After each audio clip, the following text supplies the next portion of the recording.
열왕기상 16장 15절 말씀부터 28절 말씀까지 보겠습니다. 열왕기상 16장 15절로 28절 말씀까지입니다. 16장 15절 말씀. 유다의 아사왕 제27년에 시므리가 디르사에서 7일 동안 왕이 되니라. 그때의 백성들이 블레셋 사람에게 속한 기브돈을 향하여 진을 치고 있더니 진중 백성들이 시므리가 모반하여 왕을 죽였다는 말을 들은지라.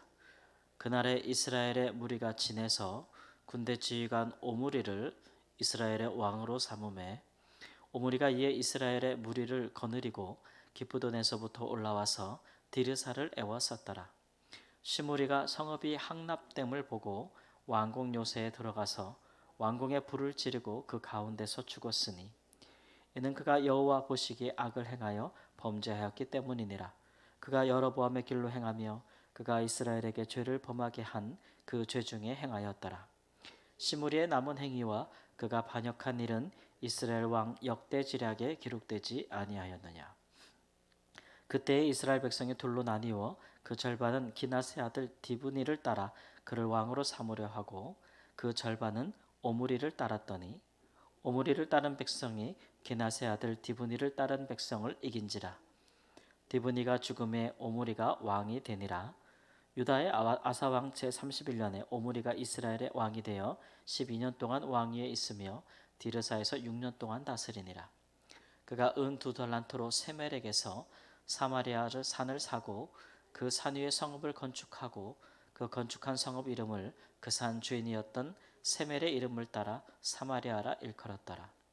오므리가 여호와의 보시기에 악을 행하되 그 전에 모든 사람보다 더욱 악하게 행하여 느밧의 아들 여로보암의 모든 길로 행하며 그가 이스라엘에게 죄를 범죄하게 한 그 죄 중에 행하여 그들의 헛된 것들로 이스라엘의 하나님 여호와를 노하시게 하였더라. 오므리가 행한 그 남은 사적과 그가 부린 권세는 이스라엘 왕 역대지략에 기록되지 아니하였느냐. 오므리가 그의 조상들과 함께 잠에 사마리아에 장사되고 그의 아들 아합이 대신하여 왕이 되니라. 아멘. 이스라엘 왕 엘라를 죽이고 시므리가 왕이 되었습니다. 그는 엘라 왕의 신복이었는데 이스라엘이 블레셋과 전쟁할 때에 그 왕 엘라는 왕궁에 있었고 디르사에 있었고 그곳에서 모반이 일어나서 시므리가 엘라를 죽이고 엘라가 왕이 된 지 2년 만에 죽임을 당하고 시므리가 왕이 되었다라고 했지만 그의 천하는 7일밖에 가지 않았다라고 했습니다. 왜냐하면 대부분의 이스라엘 백성들이 블레셋과 전쟁하는 중에 있어서 기브돈에 있었는데 왕이 죽었다는 소식을 듣고 그곳에 있는 군대 장관 오므리를 왕으로 삼았기 때문에 그렇습니다. 그래서 오므리가 이제 회군을 하죠. 그래서 블레셋에서 회군해서 디르사라는 수도에 와서 왕을 죽인 시므리를 상대로 해서 다시 전쟁을 벌여서 이제 그를 죽이고 7일 만에 왕좌를 빼앗아서 오므리가 왕이 되었다라고 했습니다. 그럴 때에 이제 시므리가 죽을 때에 왕궁을 다 불살랐다고 했어요. 그리고서 죽었으니 이제 왕궁이 불탔으니 또 새로운 왕궁을 지어야 되지 않겠습니까? 그래서 결국 왕이 된 오므리가 또 새로운 왕궁을 사마리아라는 산에 지었다라고 했고 결국은 이것이 이제 북이스라엘의 영령한 수도가 되어서 북이스라엘이 나중에 멸망할 때까지 사마리아라는 산에 지은 이 성읍이 요새가 결국 북이스라엘의 수도가 되었다는 것을 알고 있습니다. 그런데 이 오므리는 왕이 된 이후에 또 이스라엘 백성들이 절반을 나누어서 절반은 디분이라는 사람을 따르고 나머지 절반은 오므리를 따랐는데 오므리를 따른 백성들이 다른 백성들의 절반을 이김으로써 내전이 있었다는 것을 의미하고 있는 것이고 결국 오므리가 왕이 되었다라고 말하고 있습니다. 그런데 이 오므리는 결국 오므리 왕조의 시조가 되는 사람인데 이후로 몇 대를 더 이 후손들이 왕이 되는데 이들 중에 이제 후손 중에 그 아들이 아합이죠. 그러니까 북이스라엘 역사상 이 오므리 왕조만큼 대대로 악을 행한 하나님 보시기에 악을 행한 그런 왕가들이 없었습니다. 그러니까 정말 오늘 말씀에도 보면은 모든 사람보다 그 전에 모든 사람보다 더욱 악하게 행했다라고 하고 있죠. 그러니까 이 오므리 왕조는 북이스라엘의 영적인 타락의 시작이 되는 것입니다. 아주 추악한 죄들이 이제 시작되는 시작점이 되는 것이겠죠. 근데 오므리 왕조가 어떻게 탄생했느냐 보면은 백성들이 옹립했어요. 그러니까 그 전에 북이스라엘은 서로 왕권을 차지하기 위해서 힘을 가진 신복이 왕을 죽이고 이제 왕좌를 차지하게 됐잖아요. 그런데 오므리에 이르러서는 백성들이 왕을 옹립합니다. 그러니까 처음에 권력이 이제 어디서 나오는 거예요? 백성들에게서 나오는 것이고 이 백성들의 다수가 결국 힘이 있는 자들이 이김으로써 이제 왕을 세우게 되는 것이겠죠. 그러므로 이 왕은 처음에 백성들의 권세를 세력을 힘입어서 왕이 됐으니까 백성들의 이제 눈치를 볼 수밖에 없는 것이고 그러니까 백성들의 이익을 자기를 왕을 세운 세력들의 이익을 대변할 수밖에 없겠죠. 한 나라에는 여러 그 이해관계가 얽힌 세력들이 있기 마련입니다. 그렇죠? 오늘날은 이제 우리가 민주주의라고 해서 백성들이 그 옹립한 세운 다수의 사람들의 지지를 얻은 사람들이 왕이 되는 것, 통치자가 되는 것 그런 것들이 가장 합리적이고 우리 인류가 지금까지 그 세워온 설립한 정치제도 중에서 가장 그 자유를 백성들의 자유를 보장하는 것으로 그렇게 이제 인식이 되고 있습니다. 근데 가만 생각해 보면은 결국 이제 백성들이 권세를 세운다라고 하는 것은 백성들도 이 세우고자 하는 사람이 다 다르잖아요. 오늘 말씀에도 보면은 디브니를 세우고자 하는 사람이 있었고 오므리를 세우고자 하는 사람이 있었는데 이 두 백성들이 세력 대결을 했다는 것이거든요. 결국 민주주의라는 것도 사실은 힘의 원리예요. 다수가 다수의 뜻을 따라가는 거잖아요. 그러니까 다수보다는 소수보다는 다수의 의견을 따라서 힘의 원리를 따라서 이루어지는 거기 때문에 힘의 원리가 작동한다고 볼 수가 있겠죠. 그래서 이제 이 민주주의나 백성들로부터 권세가 나올 경우에 그럴 경우에 이제 우리가 흔히 생각하는 포퓰리즘이라는 것들이 발생하게 됩니다. 그러니까 백성들 중에서도 이해관계가 대립하고 서로 힘의 원리가 작동할 때 결국 더 힘이 센 다수가 되는 세력들의 이해를 돕기 위해서 이익을 위해서 이제 권세가 움직이게 되는 것이죠. 그럴 때 포퓰리즘이라는 것은 오늘 말씀처럼 그 정권의 권세에 악한 일을 더해줄 수가 있다라는 것이죠. 여러분 다수의 국민들이 갖는 생각이라고 항상 옳은 것은 아닙니다. 항상 옳은 것은 아니죠. 많은 세력들이 서로 견제하고 때로는 다수의 백성들이 옳다고 여기는 것이 역사적으로 볼 때 그것이 반드시 항상 옳았던 것은 아니겠죠. 그 성경에는 다양한 정치 제도들이 나와요.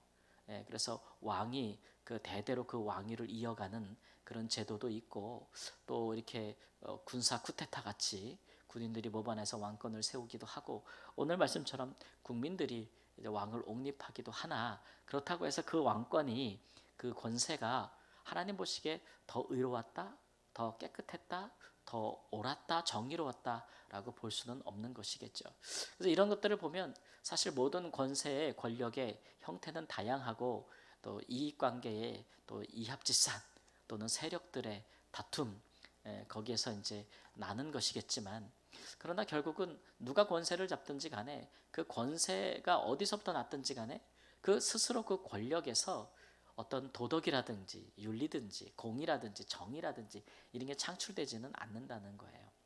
우리가 살아가고 있는 인간 사회가 인간 스스로가 이렇게 우리가 뭐 흔히 지금 가장 이제 인간들이 신뢰하고 있는 것이 뭐 과학이라든지 기술이라든지 또 그런 것들에 기반해서 지금은 정치 제도들이 설립되고 있고 그런 시스템과 제도들을 만들어서 거기에서 이제 권력이 나기도 하고 그러잖아요. 근데 그런 것들에게서 도덕이나 윤리라든지 공의와 정의가 날 수 있느냐? 그렇지 않다는 것이죠. 결국은 권력자들은 자기가 최종 권력이 아니고 자기 위에 또 자기 위에 이 권세를 가진 분이 계시다는 것, 하나님이 계시다는 것을 인정해야 비로소 그가 이제 자기가 가진 권세자로서 오만하지 않고 교만하지 않을 것이며 그가 어떤 그 공의나 정의 그런 것들에 이제 관심을 기울이기 시작한다는 것이겠죠.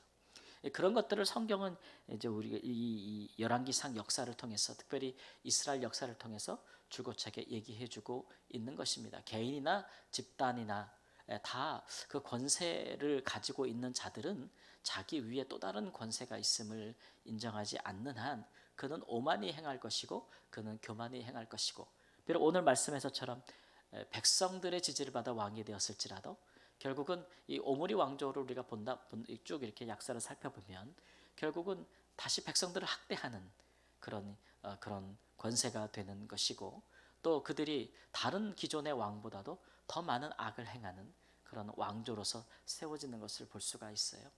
이런 것들이 이 죄악에 또는 인간이 권세에 오만할 때 어떤 결과들을 가져오는지, 심지어는 백성들조차도 그렇게 자기들이 결국 세운 권력자들에 의하여 다시 억압받고 다시 통치받는 그런 역사가 반복되는 것을 볼 수가 있는데, 그런 것들은 과거 일이 아니고 지금도 이제 빈번하게 일어나는 일입니다.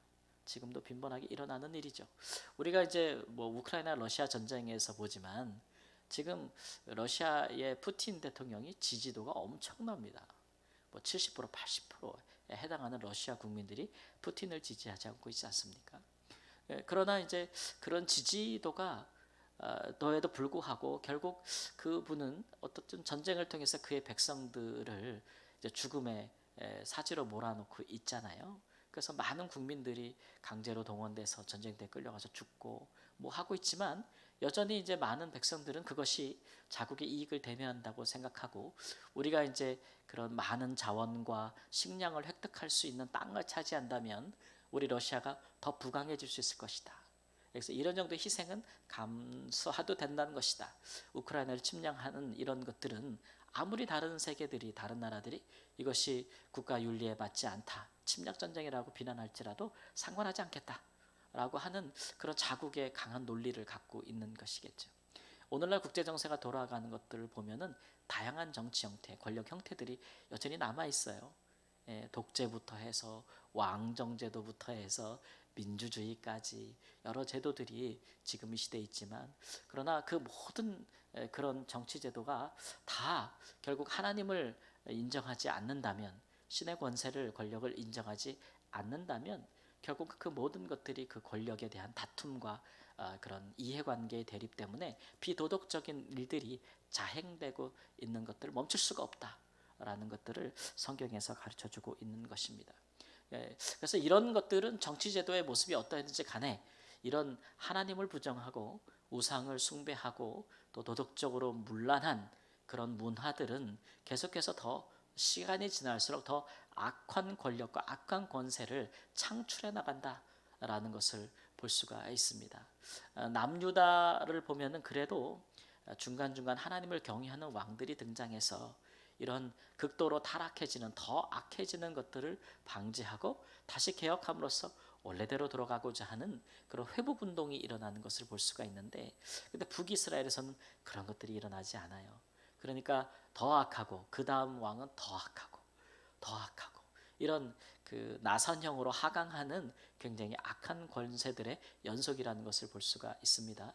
그러므로 우리는 지혜로운 이 그리스도인들은, 또 성경의 역사를 아는 그리스도인들은 오늘날 우리가 권세자들을 무시할 수 없잖아요. 그래서 늘 위하여 기도할 때 하나님의 권세가 인정받을 수 있는 민족이 될 수 있게 해달라고 기도해야 되고, 또 나라를 다스리는 권세자들이나 사회 각종 지도자들 속에서 하나님을 좀 두려워할 수 있는 그런 사람들이 지도자가 되도록, 자신의 권력을 믿고 오만하고 방자하거나 이익을 위해서라면 수단과 방법을 가리지 않는 자들이 통치자가 되지 않기를 우리가 기도해야 되고, 그런 일들에 또 감시해야 되고 견제하는 기능들을 우리가 해야 된다라는 것을 알려주는 것이고, 무엇보다도 우리 믿는 사람들이 정말 세상에 그런 일에 좀 빛과 소금이 되고, 믿는 자들 중에서 지도자들이 나온다면 그것은 권력을 갖기 위해서 이 믿음이라든 것, 교회라든 것을 수단과 방법으로 삼는 것이 아니고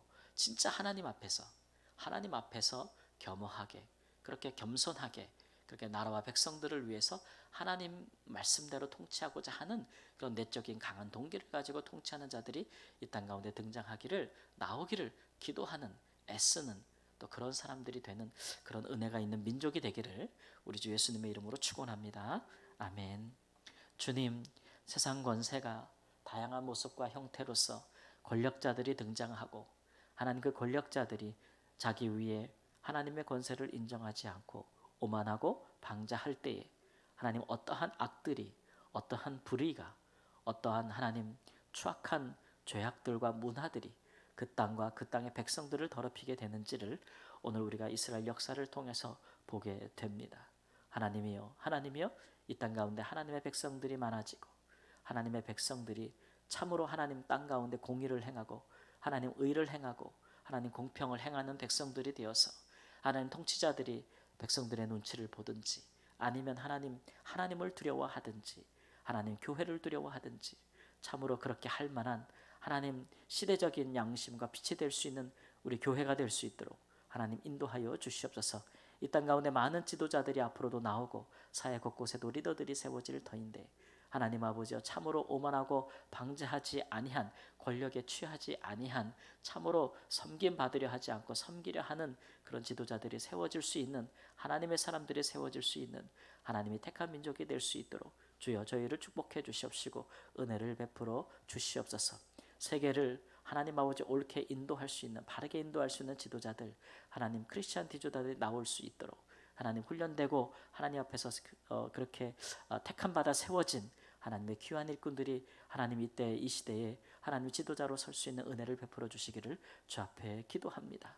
하나님의 교회가 능히 이러한 일꾼들을, 세상에서 이러한 자들을 하나님 양육하고 하나님 길러낼 수 있는 하나님 영적인 저력이 있는, 말씀이 있는, 성령이 있는 교회들이 될 수 있도록 인도하여 주옵소서. 존귀하신 예수님의 이름으로 기도합니다. 아멘.